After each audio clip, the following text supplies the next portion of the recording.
तो आज इस वीडियो में हम बात करेंगे, ये जो मेरा व्हीकल है होंडा सिटी 2009।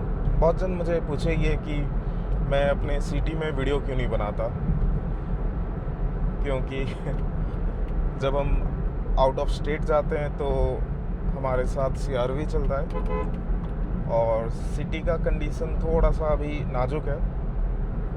बहुत सारे इसके मेंटेनेंस का काम पेंडिंग है जो अभी तक हम कर नहीं पा रहे थे।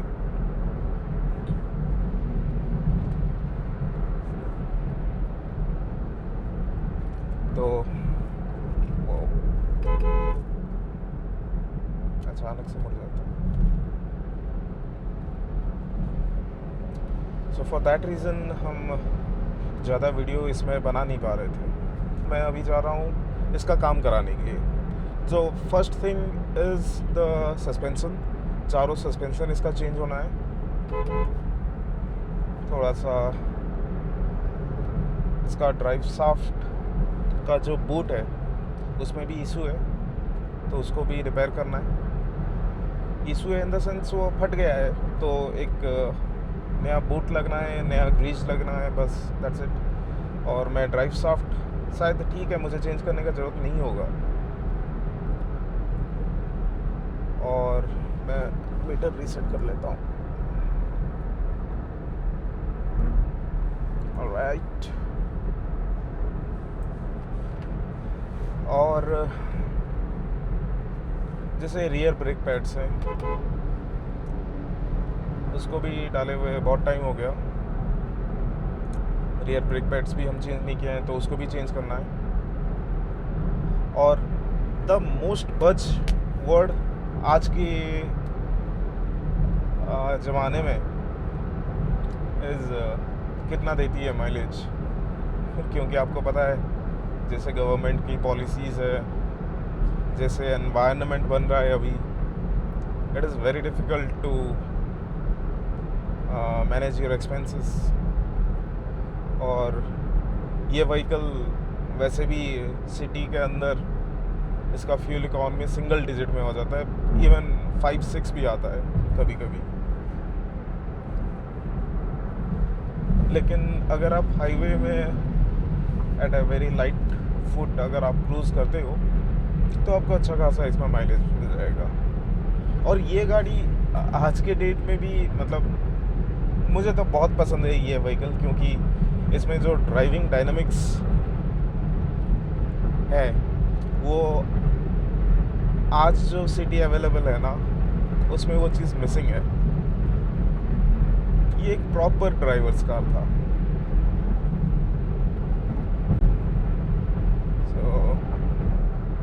Now I am cruising at 100 kilometers per hour or 60 miles per hour.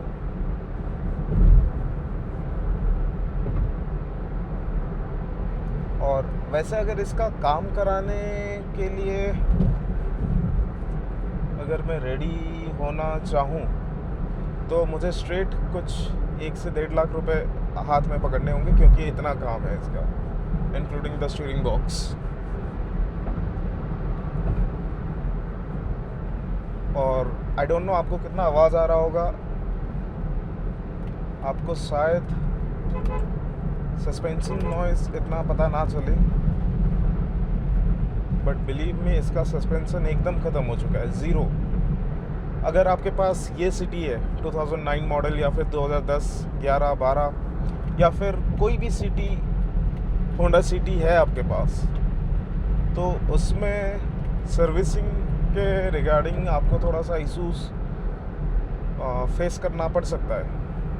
जैसे होंडा अपने स्पेयर पार्ट्स बाहर नहीं बेचता है, काउंटर सेल नहीं है उनके पास, तो बाहर ये गाड़ी का सर्विस कराना भी मुश्किल होता है। और बाहर हर जगह आपको स्किल्ड टेक्नीशियन वैसे नहीं मिलेंगे। मैं ये नहीं बोल रहा कि बाहर मिलेंगे ही नहीं, स्किल्ड टेक्नीशियन है बाहर भी, बहुत अच्छे मैकेनिक्स हैं।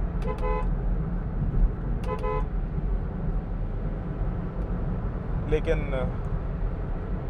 वही है कि आप अगर पहचान वाले हैं, कोई आप जानते हो उनको, देन इट इज़ फाइन।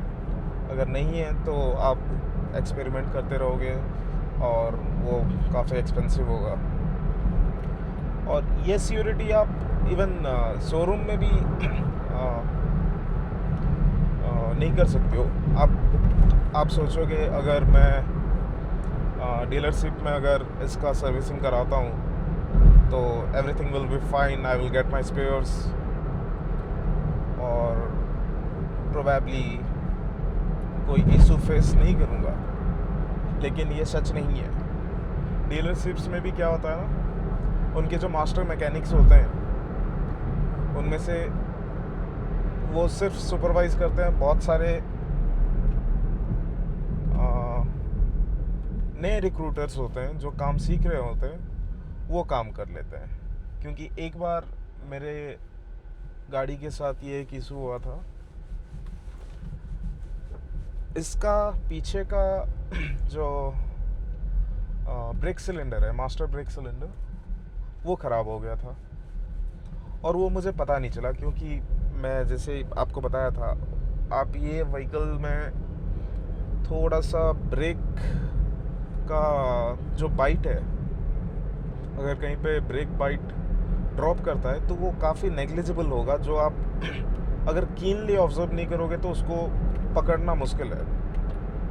तो होंडास में पर्टिकुलरली मैं देखा हूँ, लाइक अगर मेरे व्हीकल में ब्रेक इशू है मैं ये नहीं बोल रहा मेजर इशूज़ है, like the drop in performance parameters में अगर देखोगे देन 15 to 10% या इवन if 20% का भी अगर ब्रेक परफॉर्मेंस आपका डाउन होता है, actually it is very difficult for me to drive while talking. Anyways, तो वैसे केस में अगर आपका ब्रेक परफॉर्मेंस डाउन होता है तो आपको काफ़ी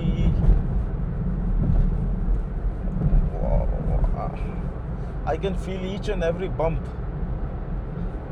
वैसे इसके सस्पेंशंस काफ़ी स्टिफ है, काफ़ी हार्ड सस्पेंशन है, तो ऐसे रोड्स में आते वक्त देखेंगे सस्पेंशन डालने के बाद क्या फील है, कैसा है। और स्टीयरिंग इसका हल्का सा थोड़ा सा रैक पे प्ले है, स्टीयरिंग रैक में मैं फिर भटक गया। So we were talking about brakes. हाँ,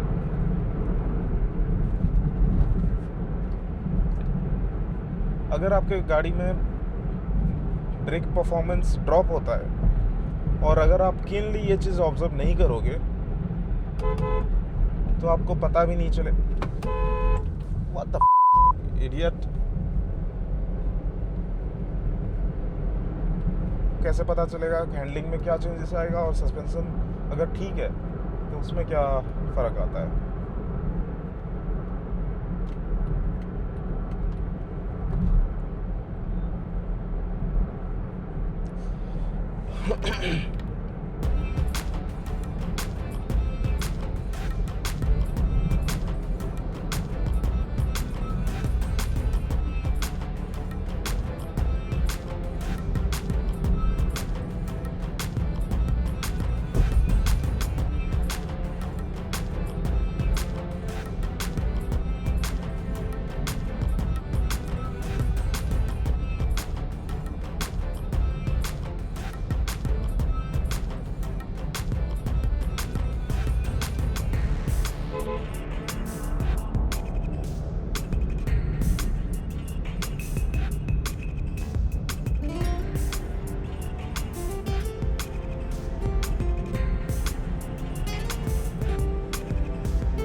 तो अभी आप ऐसे तो फील नहीं कर पाओगे, लेकिन जो मैं फील कर रहा हूँ, जो डायनेमिक्स अभी इस व्हीकल में प्रेजेंट है, मैं आपको वो बता रहा हूँ। The vehicle is not handling properly.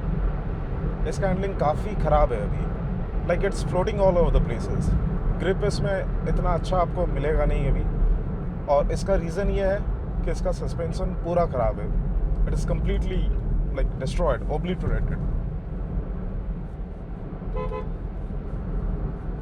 It requires a complete overhaul of suspension and not exactly the steering component, क्योंकि जो स्टीयरिंग कंपोनेंट है उसमें इशू सिर्फ उसके रैक पे है और वो भी बहुत माइन्यूट है. तो स्टीयरिंग पे इतना प्रॉब्लम नहीं है, लेकिन the suspensions they are sorted, they are completely sorted. क्योंकि अभी ये चीज़ समझना कैसे है. जब भी आप कोई व्हीकल चलाते हो, when you maneuver at a high speed,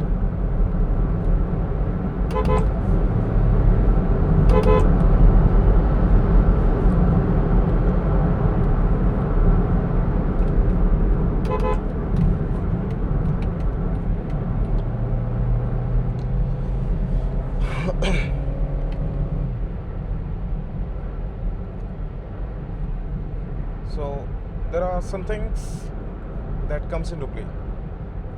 जैसे आपका व्हीकल का वेट है वो सस्पेंशन के ऊपर आएगा, और वो सस्पेंशन अगर आपका व्हीकल का वेट को काउंटर बैलेंस नहीं कर पाया, then you will end up providing more weight and destabilizing the vehicle. What the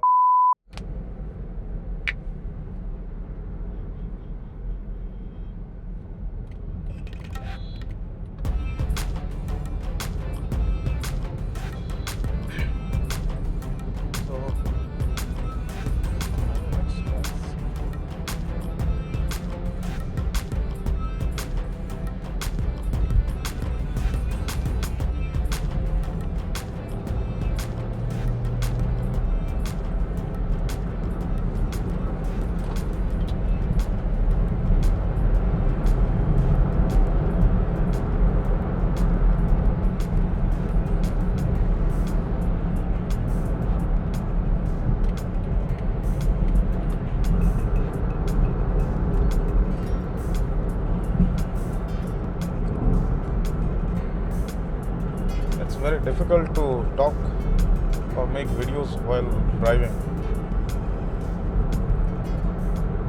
दिमाग में बहुत सारी चीज़ें आते हैं आपके साथ शेयर करने के लिए, लेकिन मैं कर नहीं पाता हूँ. So sometimes I feel like जो पॉडकास्ट वाला जो सेगमेंट है ना, वो मुझे ज़्यादा अच्छा लगता है, क्योंकि I don't need to focus at a thousand things at a time. अभी यहाँ पे इतना ट्रैफिक है, इतना वेरिएबल है हर तरफ से.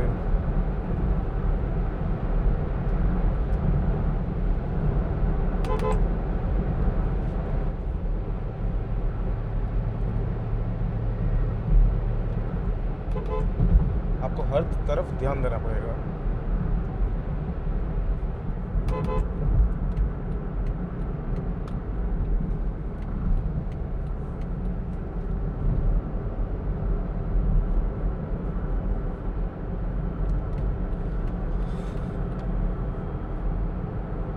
Okay, now I get a clear patch ahead, तो अब हम बात कर सकते हैं. तो सस्पेंशन में फीडबैक का हम बात कर रहे थे. फीडबैक काफ़ी इंपॉर्टेंट रोल प्ले करता है. जैसे मैं ये कहीं पे भी लेफ़्ट मूव किया, राइट मूव किया, हाउ द व्हीकल मूव्स, क्योंकि जो कांटेक्ट है वो तो टायर का है, और टायर और बॉडी के बीच में सस्पेंशन है जो वो सारे माइक्रो मूवमेंट्स को डैम्पनिंग करता है, उसको एडजस्ट करता है. और वहीं पे अगर आप एक स्टिफ सस्पेंशन रख देते हो तो वो काफ़ी ज़्यादा उस मूवमेंट को कंपेंसेट करेगा as compare to a soft suspension. और जनरली जो भी गाड़ी आपको ड्राइविंग फील के लिए है, जो ड्राइवर्स को डायरेक्ट फीडबैक प्रोवाइड करता है, वो सारे गाड़ियों में आपको एक स्टिफर सस्पेंशन ही मिलेगा, and that's the reason why I actually like the ZR-V और द GR-V। अभी लेटेस्ट लॉन्च हुआ है GR-V, आपको पता है लॉन्च तो क्या हुआ है, लॉन्च तो 2023 या 22 में हुआ था, क्योंकि मैं फॉलो कर रहा था GR-V को इंटरनेशनल मार्केट में, and I was actually quite impressed because of the 2-liter hybrid engine.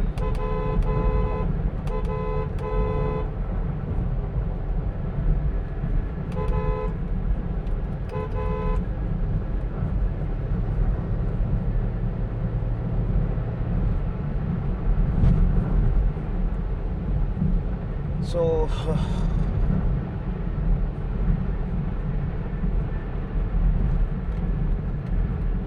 that's beautiful. See, मुझे बहुत ही ज़्यादा एडजस्टमेंट करना पड़ रहा है इसका व्हीकल को स्टेबल रखने के लिए, जो जनरली करना ज़रूरत नहीं पड़ता था पहले, क्योंकि जैसे बताया मैं आपको इसका सस्पेंशन ख़राब है। और एक चीज़ अभी याद आ रहा है, मैं बता देता हूँ आपको, आप अगर इस व्हीकल का सर्विसिंग कराते हो ना तो बिल्कुल बाहर से मत कराइए, बिल्कुल मत कराइए। रीज़न क्या है मैं आपको बताता हूँ। अभी मान लीजिए मुझे सामने के 2 सस्पेंशन चेंज करने हैं, तो होंडा में इसके सारे स्पेयर्स आपको अलग अलग मिल जाएंगे, meaning what the fuck idiot, meaning इसके डैम्पर्स अलग मिल जाएंगे, इसके रिबाउंड रबर अलग मिल जाएगा, इसका माउंटिंग बुशिंग अलग मिल जाएगा, इसका बेरिंग अलग मिल जाएगा, स्प्रिंग अलग है, हर चीज़ इसमें अलग अलग है, बढ़िया है। लेकिन जब आप सस्पेंशन चेंज कराते हो, हर चीज़ का ज़रूरत आपको होता नहीं है, लेकिन सस्पेंशन अगर आप 1 लाख या 1.5 लाख बाद चेंज कराते हो, जैसे मैं अभी कराने वाला हूँ, तो उस केस में अगर आप प्राइस कंपैरिजन करोगे, do not go for a single damper. सिर्फ आप अगर डैम्पर खरीदते हो तो शायद 2,500-3,000 रुपये का है कुछ, if I am not wrong, और बाहर वो और थोड़ा सस्ता होगा, 300-400 रुपये।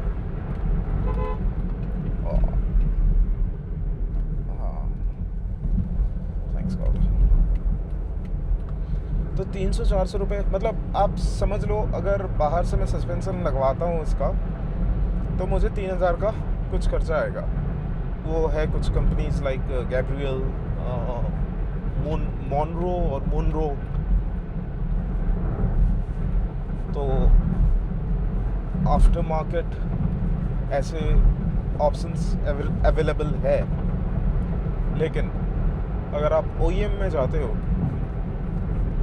और पर्टिकुलर ये कार का, तो इसका सारे स्पेयर्स थाईलैंड से ही इंपोर्ट होता है, और ये भी बैक ऑर्डर में गिरा हुआ था मेरा, अभी आया।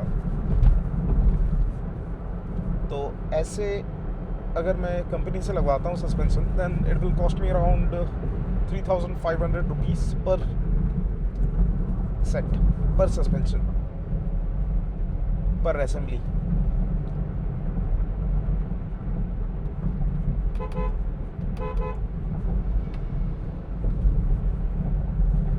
सो दैट्स व्हाई आई से कि बाहर का सस्पेंशन फिर इतना ड्यूरेबल नहीं रहेगा। जैसे आप ये व्हीकल देख लीजिए, ऐसा नहीं कि ये व्हीकल मैं काफ़ी आराम से चलाता हूँ इसको, लाइक अच्छे रोड्स पे चलाता हूँ। आपको पता है उड़ीसा के रोड्स एक्चुअल में अच्छे हैं वैसे, आई एम नॉट क्रिटिसाइजिंग, लेकिन जेन्युइनली उड़ीसा के रोड्स अच्छे हैं अभी।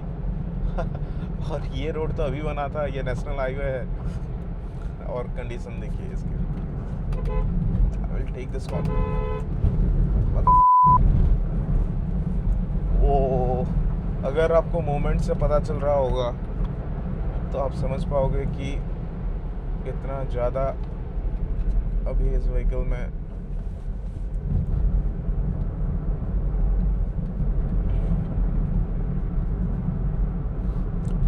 वो हैंडलिंग इशूज़ आ रहे हैं।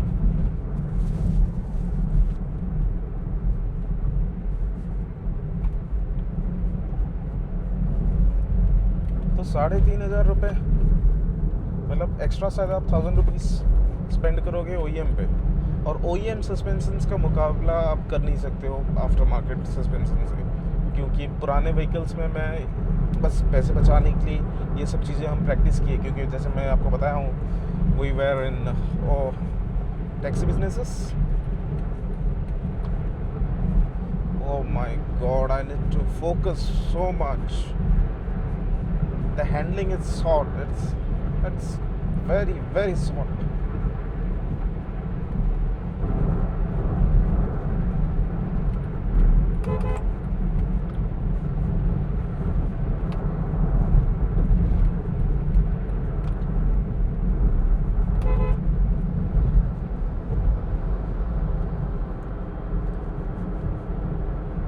लेकिन इंजन का पुल इसमें अभी भी बरकरार है. तो अगर आपको आफ्टर मार्केट कुछ स्पेयर डलवाना है तो कुछ ऐसे चीज़ें पिक करिए जिसमें आपको पैसे ज़्यादा देने नहीं पड़ेंगे और उसका वैसे यूटिलिटी भी लाइक रेगुलर बेसिस पे हो. जैसे सस्पेंशन आप रेगुलर चेंज नहीं करते हो. जैसे मैं बताया अभी मैं 1.5 लाख पे चेंज कर रहा हूँ, आप 1 लाख पे करोगे. टू बी एग्जैक्ट ये मेरा शायद 1,30,000 कुछ हुआ होगा. तो मतलब दोनों व्हीकल मेरा सेम दौड़ते हैं, ऐसे नहीं कि व्हीकल चलते नहीं है.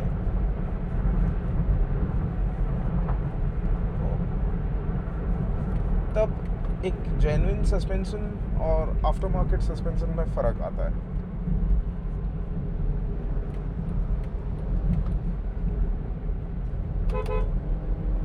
Thank you very much.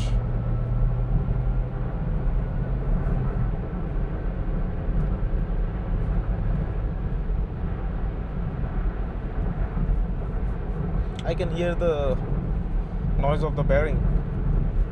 पीछे का बेरिंग थोड़ा सा भी आवाज़ करने लगा है. आप भी सुन सकते हो. मैं आपको क्या था भाई, अगर आपका बेरिंग का नॉइज़ आएगा ना, there will be a humming noise,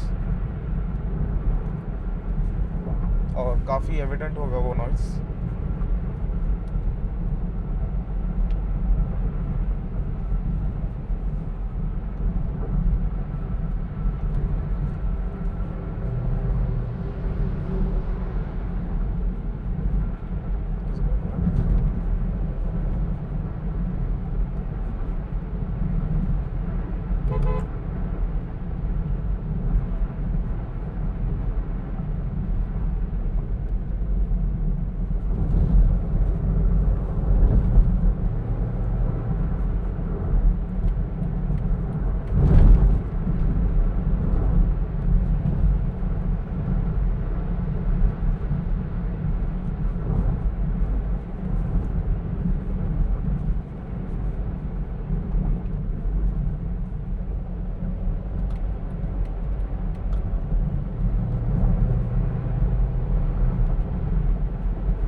ओह यार, क्या बात करूँ मैं आप लोगों से. ये रोड में इतना एंडुलेशंस है, इतना वेरिएबल्स है, दिमाग वहाँ पे ही फंस जाता है. तो मैं पॉइंट आपको बता नहीं पा रहा हूँ. फिर आखिर मैं सोचता हूँ कि अरे छोड़ो यार, घर जाके फिर बाद में वही कर लेना है. क्या कहते हैं उसको, वॉइस ओवर.